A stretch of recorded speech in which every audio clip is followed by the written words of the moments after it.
let's spill some beans about freelancing in this video.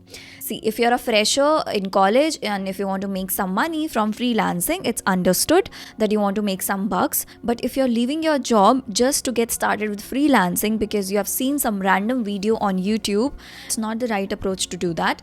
I am going to share some of my experience with you all. When I started with freelancing, the only regret that I had was that I did not have enough exposure, enough work exposure.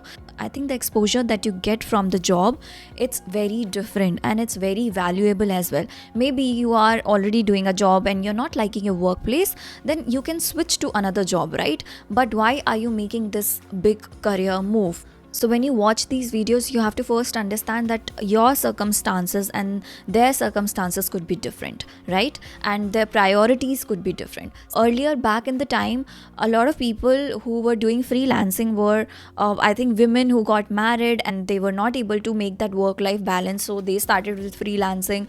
Or maybe people who were suffering health issues. There were mainly like these 3 or 4 categories of people, but now this has become a trend. And I'm not saying there is something wrong about this, but a lot of people are failing in freelancing, and that is what I want to talk about in this video, that what exactly goes wrong. You know that a lot of people are doing jobs. Why they don't get into freelancing? There are a lot of people who are doing jobs and they are still not moving towards freelancing. You could say that maybe it's due to lack of awareness and they don't want to take any risk. They have families to feed and there is some resistance. Other facet of this could be that they know that they could switch to freelancing anytime. This is the time that they have to gain a lot of exposure and take that exposure into their freelancing career, which I feel is absolutely fine, because if you take a lot of exposure from your mistakes, from your success stories, and put that kind of experience in the freelancing career for your clients, that eventually will make your freelancing career strong and stable. I hope you are with me on this. And personally, freelancing worked for me because I took it as a serious profession. There was not a lot of pressure of making money and I always took it easy. I wanted to have a full control. I thought that I'll not work under someone. These are all perceptions. Right now I'm at this stage in my career where I'm open to opportunities. The way you should look at freelancing is, if you're a fresher, you're just starting out and you have lots of free days, you're not going to college regularly, then you can get associated with some agency. They are giving these internship opportunities. You can work from home if you have free days. But if you're 30 and you think that I don't have a lot of time, then I think invest in a good course. And if you're getting scared because of the whole this Sandeep Maheshwari Vivek Bindra facade, this is bound to happen. You know this. I mean, you have to understand that e-learning is the future and you cannot put everybody in the same spot. You have to do the proper research. If you connect with a creator, you should definitely take up their courses. It's going to save you a lot of time. I also create courses for that matter. I create for myself, I create for other companies, and I know how much time, hard work it takes to build one course. Don't put everybody under one radar. So what I was saying is to take up a course, invest in a good course, and start doing some free work, some spec work initially when you're just starting with the freelancing. Now let me share with you some crucial lessons that I've learned as a freelancer. Number 1, the art of selecting the right client. You have to learn this art of selecting the right client. You have to choose people who are very articulate about their needs and preferences. And I would say avoid low balling, say no more than you say yes. And as a freelancer, if you think that I'm going to attract the cheapest clients, they would demand the most. Believe in the value that you provide, work on it, and that is how you're going to attract the right kind of people. As a freelancer, you have to also learn how to be a good businessman. This is something that will be so important for you. The freelancer should also learn how to be a good businessman. You should have the knowledge of personal branding. You should have the knowledge of how to do the risk management, how to do the pricing strategy.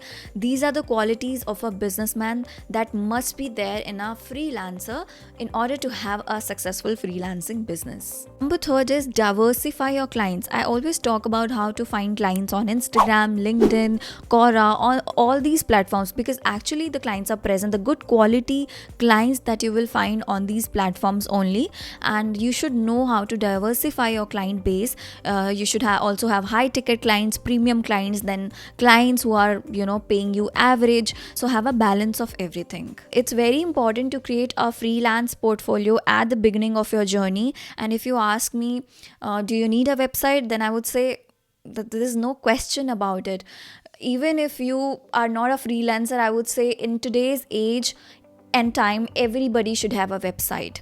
This is the need. You're already late. How much late would you make it? So always have a website. This is your creativity outlet of showing who you are, what services do you provide, and this is the best way to get started. Next point is plan for dry periods. I am telling you from my personal experience, there were like months, I would say maximum of 2 months, where I was not doing anything. This could be obviously because of personal reasons, but mostly it is because you are not able to find clients. When you don't have a proper plan, you will run out of clients really soon. So it's very important that your client pipeline should never be empty. You should always plan for such periods. By diversifying your clients, you can absolutely do that. When you're doing freelancing, the most amount of problems come when you don't have a proper contract, when there is a lack of effective communication, I would say.